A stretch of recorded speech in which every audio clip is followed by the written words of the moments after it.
महाराष्ट्रामध्ये सर्वाधिक कांदा आणि द्राक्ष पिकवणारा लोकसभा मतदारसंघ अशी ओळख असलेल्या दिंडोरीमध्ये केंद्रीय आरोग्य राज्यमंत्री डॉक्टर भारती पवार आणि त्याचबरोबर महाविकास आघाडीचे भास्कर भगरे यांच्यात थेट लढत होतीये। स्थानिक प्रश्न, कांदा निर्यात धोरण, पाणी टंचाई, रोजगाराचा अभाव, रेल्वे गाड्यांची पळवापळवी हे दिंडोरी मतदारसंघातील महत्त्वाचे प्रश्न आहेत।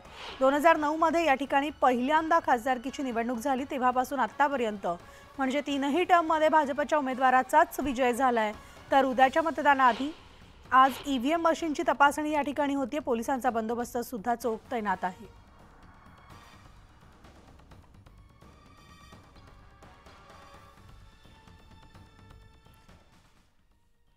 तर आपण थेट दिंडोरी लोकसभा मतदारसंघात जाणार आहोत। आमचे प्रतिनिधी प्रशांत बाग या ठिकाणी आहेत। प्रशांत, या ठिकाणी 2008 मध्ये मतदारसंघाची खरं तर दिंडोरी मतदारसंघाची निर्मिती झाली आणि त्यानंतर जर आपण पाहिलं तर आदिवासी मतदारसंघाची संख्या जी आहे ती देखील पाहायला मिळते अधिक प्रमाणामध्ये। महायुतीचं वर्चस्व आहे।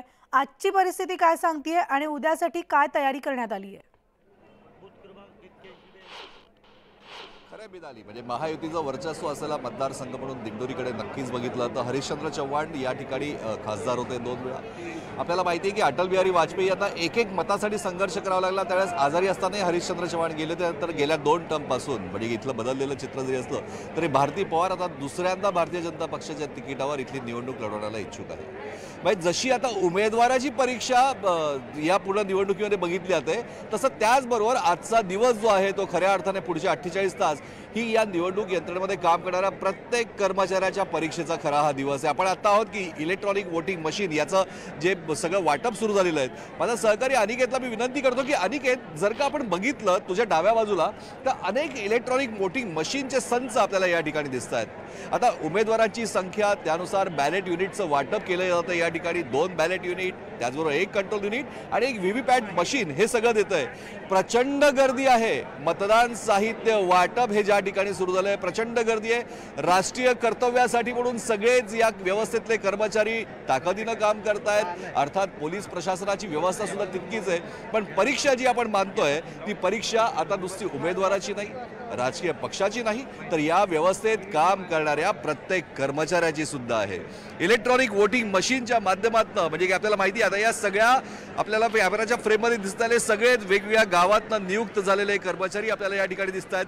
प्रत्येक जण आपला नंबर केव्हा लागेल, आपण केव्हा आपलं मतदान साहित्य ताब्यात घेऊ, आणखीन त्याचबरोबर आपल्या केंद्राकडे कसे रवाना होऊ, या सगळ्या व्यवस्थेच्या तयारीकडे सगळे या ठिकाणी लागलेले आहेत। अनेक जण या ठिकाणी बसलेले आहेत। काय सांगाल, राष्ट्रीय कर्तव्याला निघण्याची तयारी? बिल्कुल 100% फुल इंटरेस्ट के साथ में काम करने के लिए आए हुए हैं और ये मेरा 3rd टाइम है काम करने का। 2 दिन हम लोगों ने पूरे देश के समर्पित किया है वोटिंग के लिए।